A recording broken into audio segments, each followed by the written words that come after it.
Howdy folks, welcome to the Fish House with Bill Tractorman here. I'm going to be talking about upgrading the wiring system. So initially I used some 10 gauge wire with my battery system just because I'm running some LED lights, an inverter for the TV, and the diesel furnace, which I talked about in another video. That really doesn't take that much power, so the 10 gauge wire was way overkill. Now I plan on doing an upgrade. After using that for a while, I decided I wanted to upgrade. The wife and kids, myself included, we would like to have the ability to run a microwave. So we're going to bump up to a small microwave for in here with a 1500 watt inverter. But in order to do that, I want to upgrade the wire. So I've got down here some 2 gauge wire for my system. Okay, so I'm going to show you what I have right now. My kids were interrupting me, so I had to cut that short. Here is my 10 gauge wire that I used. It's this stuff here, just runs here, and then from here to my breaker, and then up to there. I don't have the inverter in here anymore because I'm replacing that. It's actually over there in the trash can, but ignore that it's in the trash can. I have 2 ground wires here that I decided to try and use, which did help, but I am upgrading that as well. So here's what I plan on upgrading to. This is 2 gauge heavy pure copper wire that'll stay flexible even in the cold. I mean, as much as copper will. These are some tinned pure copper connectors, nice quality ones. Got these from a solar supply company for upgrading my battery connections.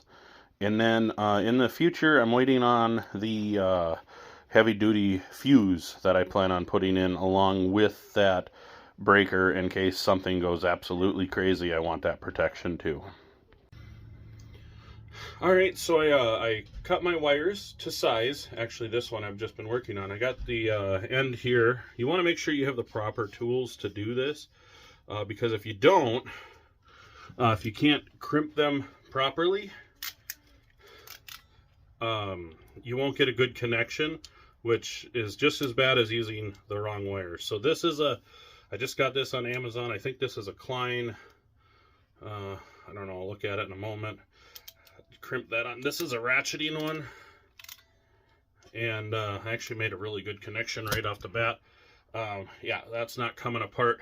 So as you can see there's the crimp marks on there. That's a good crimp. Actually, I got quite a bit of wire in here, and I like to double crimp that there. Takes a bit of force on these, but otherwise it works out pretty good. And then after that, you got your shrink connectors, like actually like this here. It just slides on the end. Sometimes you got to remember if they're too small to slide them on before you put the connectors on. This one I've already shrunk so that you could see. You want to shrink that on. That's a good extra bit of insulation so you don't have any arcing situations. And in a moment here, after I get all these done, I'll show you putting them on the batteries.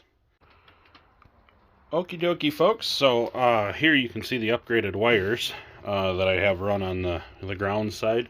And there's 3. I never go more than 3 here if I can absolutely avoid it. 2 of these go to my battery monitor that I use. I'm going to see if I need both of them in the future. I still have more work to do. But I ran a 2 gauge up over here too, instead of the chintzy little 10 gauge here.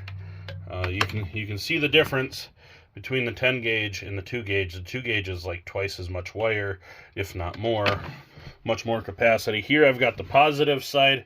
I'm going to take these screws out for the terminals, put these in. I do not have an upgrade for this one yet. I do have the wire for it, but like I said, I'm going to use a big fuse that's going to go from the batteries to the big fuse, and then from the big fuse it's going to split and go to this breaker, which is for the lights in the furnace and like charging stuff for the electronics. And then there'll be a separate breaker that'll be just for the big inverter that'll power all the 120 volt side.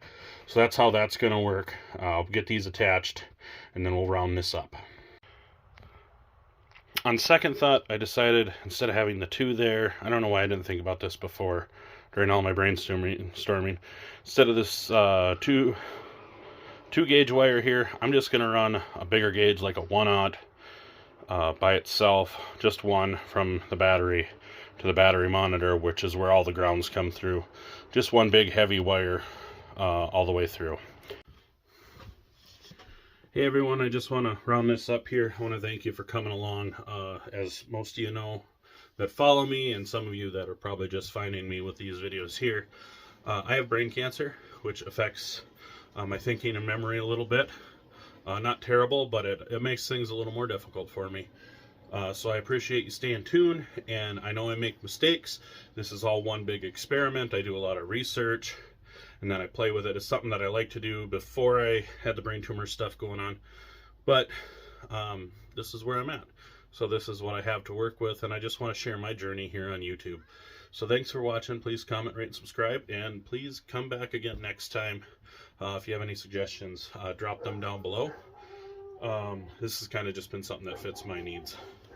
But your suggestions are welcome.